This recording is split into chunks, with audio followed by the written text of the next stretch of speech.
في يوم من الايام كان في ملك واحد اهداه صقرين اتنين، وقرر الملك انه ياخد الصقرين الاتنين ويحطهم على شجره موجوده قدام القصر بتاعه، واتعود كل يوم الصبح يطلع يبص على الصقرين دول. بصراحة في الأول كان مبسوط من شكلهم، بس بدأ يستغرب، لقى واحد فيهم بيطير والتاني قاعد على الغصن ما بيطيرش. جنون الملك، يا جماعة الحقوني، هاتولي أعظم مدرب موجود في المملكة يدرب الصقر إنه يطير. جابوا راجل عظيم وقعد يحاول مع الصقر يوم واثنين وثلاثة، شهر كامل، 30 يوم بالتمام والكمال، فشل إن الصقر يطير. بصراحة ما بقاش عارف يعمل إيه.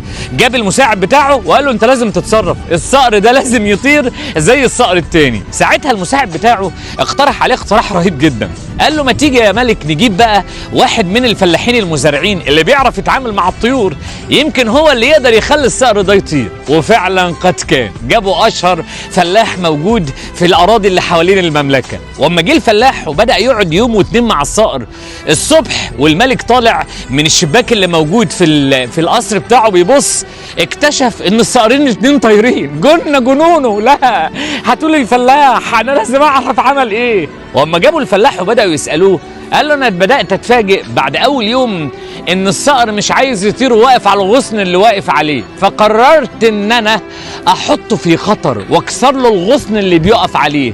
وساعتها الصقر كان الاختيار ما بينه انه يقع ويموت وما بينه انه يطير. هي دي حياتك.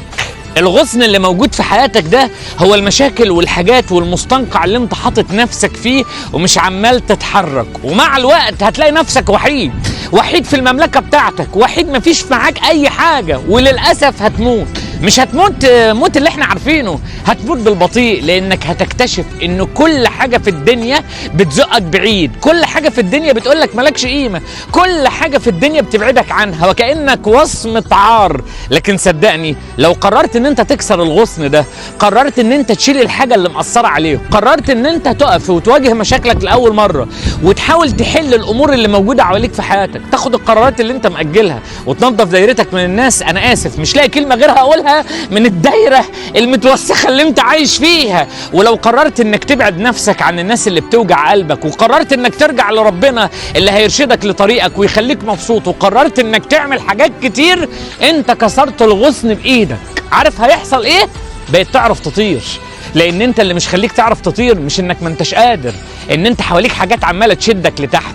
اكسر الغصن اللي انت واقف عليه وطير، وصدقني اول ما تطير هتكتشف في نفسك حاجات بسيطه قوي. اولها انك قادر، وانت زمان كنت بتقول على نفسك ان انت ما انتش قادر.